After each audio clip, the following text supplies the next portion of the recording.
And you may ask yourself, Alice, what the fuck is that? And this truly made me feel all of the feelings.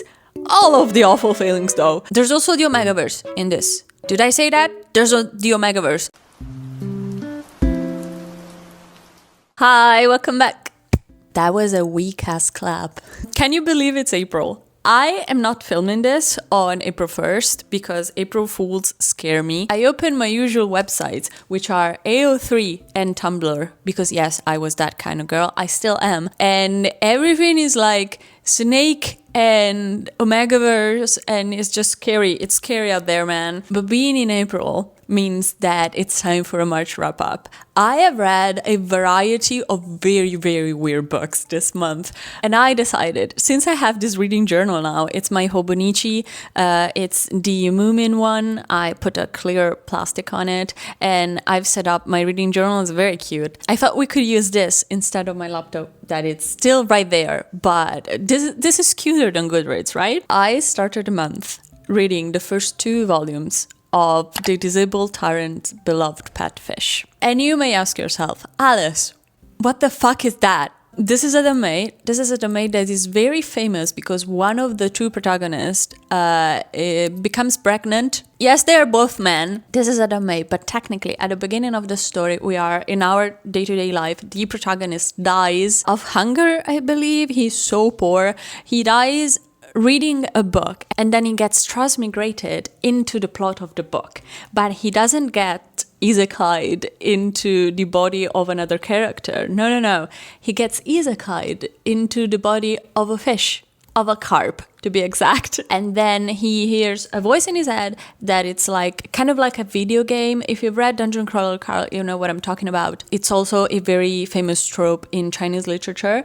He has a system in his head that is telling him what to do to move the plot forward because he is still into the plot of the book. So the system tells him that if he wants to become human again, he has to complete some missions. And the missions are get close to the mute prince of the royal court and make sure that he does not become a tyrant. And that's his mission. So he gets closer to the prince, they develop some feelings for each other. Not when he's in the form of a fish, he gets to be human an hour a day, and then the relationship progresses from there. It's a very simple book, it's a very comedic book, very, very funny.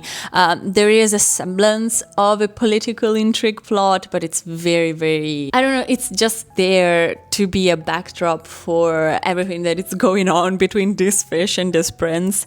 It's very, very funny. I really like the first 2 volumes. I think I liked the first volume more because the plot gets a little bit repetitive in the second one.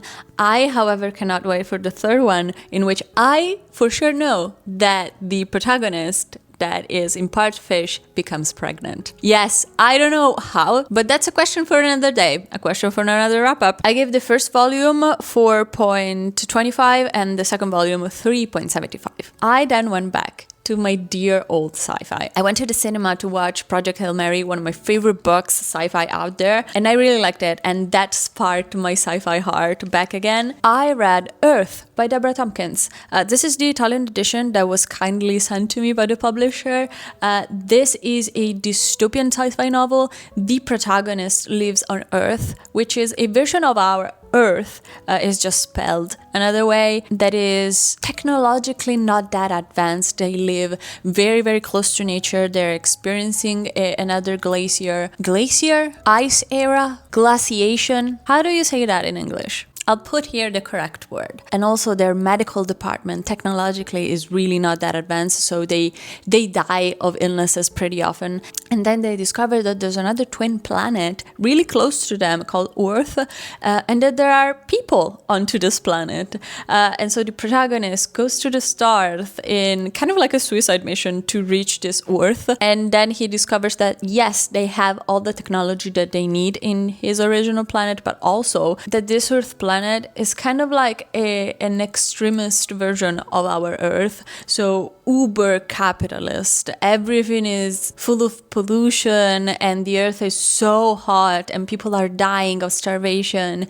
and also they don't want him to go home back to Earth. It's kind of like a meditation on what our planet could look like at the two extremes. And at the beginning, the writing was very, very dry, I thought, but then it became just like kind of like a fable. It became very beautiful. The rhythm was perfect, and the protagonist was so compelling to follow because the Earth planet is starting to look like our Earth, like a dystopian very close to home. I really, really enjoyed this book. I think I gave it 4 stars. I gave it 4.25 stars. Oh, and then I read Just Friends by Hiii Fam. I was so excited about this book. I have been following Hiii Fam since her dancing days. She's a very, very big YouTuber that turned booktuber during the pandemic, and she has been working on Just Friends for 4 years. There is a documentary that she did on her writing journey, and I think she said that she started writing Just Friends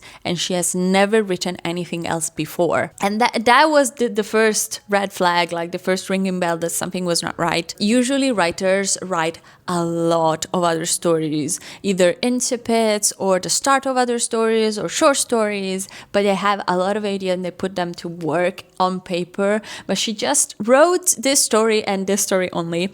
This is a second chance small town romance, and I give it 1.5 stars. I had so many problems with this book, especially in the editing of it. I know that Hiii Fam has a huge following, but this should have been edited down. The writing was very, very flat, very predictable, but in some ways unpredictable because Hiii truly used all of the thesaurus resources. Imagine a book that is very plainly written and then you hit the phrase a conglomerate of pedestrians, that she has to yield to a conglomerate of pedestrians.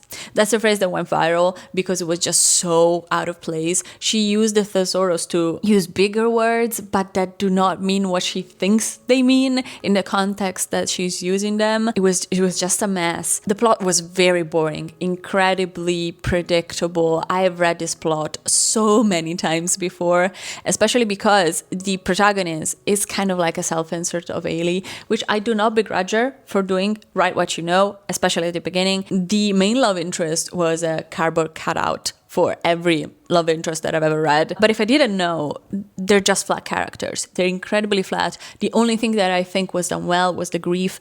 She goes down to her very old, small coastal town because her great aunt is dying and she was a pillar of their family. But there's also kind of like a plot hole because the great aunt is filthy rich, but they're struggling with money. And I'm like, why is your great aunt, who you love and she loves you, so fucking rich and you're poor? But also just everything that goes down in the plot is so predictable and so flat that I just cannot recommend this to anyone. I hope Hiii begins writing something else and just ups her writing prowess in the future. I then read an Italian book, another sci-fi book, very, very short, very, very cool. L'ultima forma di vita intelligente, which translates to the last intelligent form of life.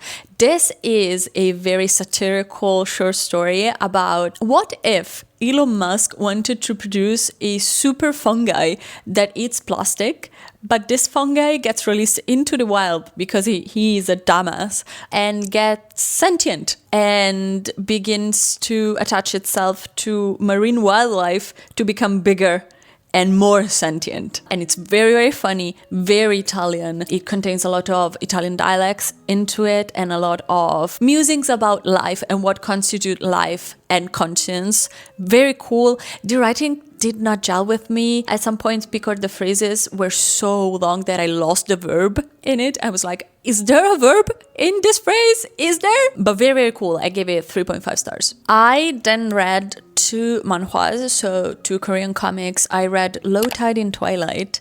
This I did not give a rating for because I just don't know what I'm feeling. This is a very hard story to read. Check the trigger warnings, truly check them, even if you're not triggered by anything. I was hit by some of the scenes. The protagonist is a young man riddled with debt, and he's also in charge with his younger brother, very, very young, and he develops a very awful relationship that turns into a romantic one with his debt collector. Very violent, very sexually violent. I wanted to feel something because I was in a weird period of my life. And this truly made me feel all of the feelings. All of the awful feelings, though. I still don't know what I think about it, because there were some very beautiful scenes, especially between the protagonist and his brother, and the relationship at the end flourishes in such a beautiful way. There's also like a redemption, between quotations, redemption arc for the debt collector. There's also the Omegaverse in this. Did I say that? There's the Omegaverse. People can become pregnant even if they're male. Yeah, that's a plot point. I don't know if I can recommend this. If you want to just feel awful, read this. I'm so stressed. And then I read something very good. I read Smyrna and Capri. This is a fantasy comic. So we are in a fantasy world, and one of the protagonists is one of the lesser princes of this realm. He is in a warring nation and he has to become pregnant. There's also like a light version of the Omegaverse here. It's just like an alpha can become pregnant given the circumstances of the protagonist. He has to take a drug to get pregnant, and it's a great honor to do this. And the rivaling prince from a rivaling nation, because plot points, becomes the father of the child. Even though they're rivaling nations, they develop a very beautiful relationship. And even in the heat of things, these two communicate so well. They are so emotionally intelligent. They love each other so much. It's such a beautiful story. I loved it a lot. I gave it 4.5 stars. My only gripe is that it was too short. I wanted a lot of, epilogues, extra chapters. I loved it. And then to spoil my mood, I read Babel. I did a complete reading vlog for me reading Babel. I'll link it up here. What a whole wasted potential. I gave it 2.5 stars. There were so many things that did not gel well with me, especially the writing was so heavy-handed. Everything was telling and never showing. The relationship between the characters was also told to us in long-ass paragraphs, like infodumps after infodump. The characters were flat, completely one-dimensional, aside from the protagonist, who was kind of two-dimensional. There were also, for a book about linguistics and translation as a means of magic, so many mistakes. There were historical mistakes, writing mistakes, not in the grammar of things, but just like talking about languages that did not exist at the time, and in a way that is truly baffling. I can talk about Italian because it's my mother tongue, but there's so many puzzling things that were said about Italian as a language that made me just like furrow my brows. I kind of liked the first half, and then everything went tumbling down. I think it was too much in a book for Aerth to write and to rein in after everything that she put into it. There was just so many things and not enough at the same time. And the last book that I read was the first volume of another dame. It's called Nanchuan by Tan Jiqiang. I'm just blushing thinking about it because it's so good. Nanchuan is another dame, so another Chinese web novel that got turned into a physical book. We have two protagonists. The first one, called Zhenling, he was one of the princes of heaven, and he, at one point, nobody knows why, commits patricide. So he kills his father, puts one of his brothers into a coma in the Red Sea, which is this sea full of monsters, and then his soul gets destroyed by his other brothers and the true Buddha, and he gets sent down into this limbo between the heavens and the world of the humans, and he lives there without any memory of what came before. So he remembers committing patricide, but he does not remember a lot of what happened to him after, and so he lives there with a carp. Yes, another fish, I know! But this carp is also a spirit who wants to cultivate its soul to become a true demon, and then eat Jinling. The only things that he wants is to eat Jinling and become one with him forever. He, however, does not know why. He also does not remember. And so they begin this investigation following this bell that Jinling lost to remember what the fuck is happening. This is one of those stories that tells you nothing and shows you everything. Babel, take notes. So I'm left in the dark 80% of the time, but it's such a wonderful discovery when you actually discover things. I'm loving this a lot. I think there are 2 volumes out, and I am at the second volume and I'm having tons of fun. These are all the books that I read in March. I could have read more, but Babel really weighted me down. But still, I think it was a good month. The fact that I still haven't found a 5-star is weighing down on me a little bit. So I think my next video is going to be me trying to find a 5-star book. And I think I'll ask you a lot in the YouTube tab, because I remember that I can do that. Which reads are going to be my next. So be on the lookout for that. I hope you had fun with this video. I have some socials there down below, and I'll see you in the next one. Goodbye! Mwah!